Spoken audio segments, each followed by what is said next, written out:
اللہ تعالیٰ نے دعا میں بڑی طاقت رکھی ہے، اس لیے دعا کو معمول بنانا چاہیے۔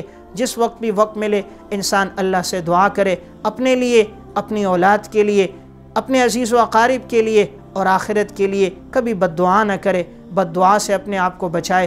بسا اوقات قبولیت کا وقت ہوتا ہے، بد دعا لگ جاتی ہے اور پھر ساری زندگی انسان اپنی بات پہ پچھتاتا رہتا ہے۔ اسی لیے رسول اللہ صلی اللہ علیہ وسلم نے فرمایا لا تدعوا علی انفسکم ولا تدعوا علی اموالکم، نہ اپنے نفسوں کو بد دعا کرو، نہ اپنے مالوں کو بد دعا کرو، ولا تدعوا علی اولادکم، اور نہ اپنی اولاد کو بد دعا کرو۔ ہو سکتا ہے قبولیت کی گھڑی ہو اور بد دعا قبول ہو جائے اور انسان پھر ساری زندگی پچھتاتا رہے۔ توضیحات میں ایک واقعہ ہے، ہمارے استاد محترم حضرت مولانا فضل محمد صاحب دامت برکاتہم نے وہ واقعہ ذکر کیا۔ فرمایا کہ ہمارے شہر سوات کے اندر ایک خاتون تھی اور اس نے اپنے بیٹے کے لیے بد دعا کر دی کہ یا اللہ تو اس کے ٹکڑے ٹکڑے کر دے۔ اگلا دن جب ہوا تو وہ ایک حادثے کے اندر وہ مارا گیا اور اس کے جسم کے اسی طرح ٹکڑے ہو گئے۔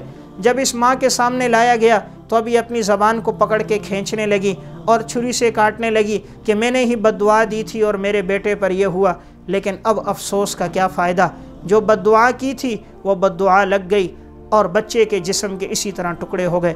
تو ہمیشہ اولاد کے لیے دعا کی جائے، کبھی انسان اولاد کے لیے بد دعا نہ کرے۔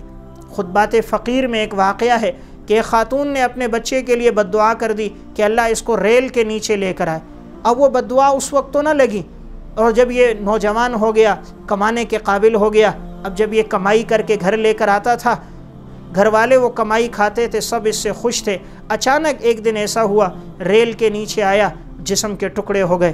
جب اس کا جسم گھر لایا گیا تو یہ ماں اس پہ بہت رو رہی تھی، آہو بکا کر رہی تھی، چلا رہی تھی۔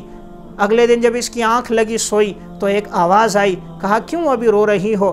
یہ تو وہی بد دعا جو تم نے بیٹے کو دی تھی وہ لگ گئی، تم نے کہا تھا بیٹا ریل کے نیچے آئے اور وہ آج ریل کے نیچے آ گیا، تو اب تم اس بد دعا پہ کیوں پچھتا رہی ہو؟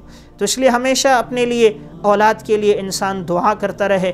اللہ نے دعا میں بڑی طاقت رکھی ہے۔ اللہ رب العزت ہمیں بھی دعا مانگنے کی اللہ تعالیٰ سے توفیق بھی دے اور ہم اس طرح دعا مانگیں جس طرح رسول اللہ صلی اللہ علیہ وسلم نے ہمیں سکھایا، انہی آداب کی رعایت کرتے ہوئے۔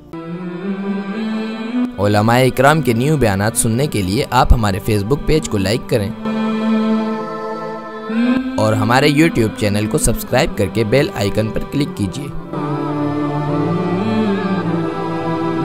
اپنی نیک دعاؤں اور تمناؤں میں ادارہ سعد نشریات کو یاد رکھیں۔ شکریہ۔ علماء حق کی آواز، سعد نشریات۔